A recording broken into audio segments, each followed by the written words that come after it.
Cinema കണ്ടിട്ടുള്ളവർ പക്ഷേ എന്നോട് agri. പക്ഷെ എനിക്കൊരു അഡ്വാൻറ്റേജ് ഉണ്ടായിരുന്നു. I was A distinct advantage. കാരണം എന്താ വെച്ചാൽ ഞാൻ നേരത്തെ പറഞ്ഞ പോലെ ഈ സിനിമയുടെ ഒരു ചിന്ത പിറക്കുന്ന മുതൽ ഈ സിനിമയുടെ റിലീസ് വരെ ഇതിനോടൊപ്പം സഞ്ചരിക്കാൻ ഭാഗ്യം ലഭിച്ചൊരു നടനാണ്. ബോയ്സ്, ജാനേ തുയ ജാനേന തുടങ്ങിയ ചിത്രങ്ങളിലൂടെ പ്രശസ്തയായ ജെനിലിയ ഡിസൂസയും ഉർമി ക്ലിക്കായതിന്റെ ത്രില്ലിലാണ്.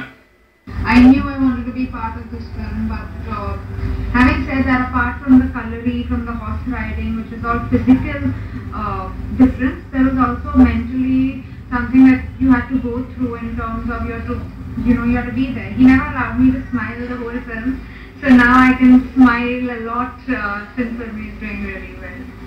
വാസ്കോഡഗാമയ്ക്കെതിരായ ചിരക്കൽ കേളുനായനാരുടെ ഉറുമി പോരാട്ടം ചരിത്രം മാത്രമല്ല, ജനപക്ഷത്തു നിന്നും ചരിത്രത്തെ സാങ്കല്പിക കഥാപാത്രങ്ങൾ കൂടി ചേർത്ത് പുനരാവിഷ്കരിക്കുകയായിരുന്നു ഉറുമിയുടെ അണിയറക്കാർ പറയുന്നു. ചിലർക്ക് പോകുന്നതിന് നമുക്ക് ആലോചിക്കും, you feel A sense of എന്താ പറയുന്നത്, യു ഫീൽ ദാറ്റ് നമ്മുടെ മുമ്പേ ഇവിടെ ആൾക്കാർ ഇങ്ങനെ വന്ന് നമുക്ക് സപ്പോസിങ് നമ്മളെപ്പോഴും ചോദിക്കും അച്ഛന്റെ പേര് ഇതാണ്, അപ്പൊ അച്ഛൻ്റെ ഹൃദയം പഠിച്ചു. എന്റെ പ്രണയമാണ് ഇന്നലെ റിലീസായത്. ഉറുമിയാണ് എന്റെ പ്രണയം. അത് എനിക്ക് തോന്നുന്നു എന്റെ കല്യാണത്തിന് തീരുമാനം തന്നെ കെട്ടിച്ചയക്കാൻ ഭയങ്കര നിർബന്ധം കൊണ്ടുള്ള ആൾക്കാർക്ക് അതിനെ കേൾക്കുന്നത്. മലയാളത്തിന്റെ ഉറുമി ഇനി ഉടൻ തന്നെ അന്യഭാഷകളിലും എത്തും. അതിനുള്ള തയ്യാറെടുപ്പുകളും പൂർത്തിയായി വരികയാണെന്ന് താരങ്ങളും അണിയറക്കാരും പറഞ്ഞു. ഏഷ്യാനെറ്റ് ന്യൂസ്, തിരുവനന്തപുരം.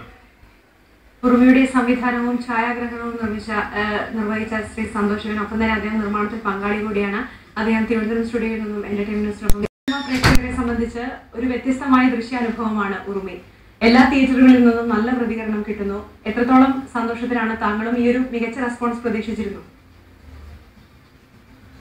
എനിക്ക് ഫിലിം ചെയ്യാൻ നേരത്ത് always I wanted to target അവർ the youth, because I feel that അതുകൊണ്ട് ഈ ഫിലിം ഡിസൈൻ ചെയ്യുമ്പോൾ തന്നെ നമ്മുടെ ഒരു എക്സ്പീരിയൻസ് പോലാണ്, ഒരു യങ്സ്റ്റർ എക്സ്പീരിയൻസ് ചെയ്യുന്നതാണ് ഈ history.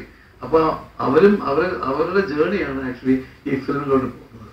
So I always wanted to do like that.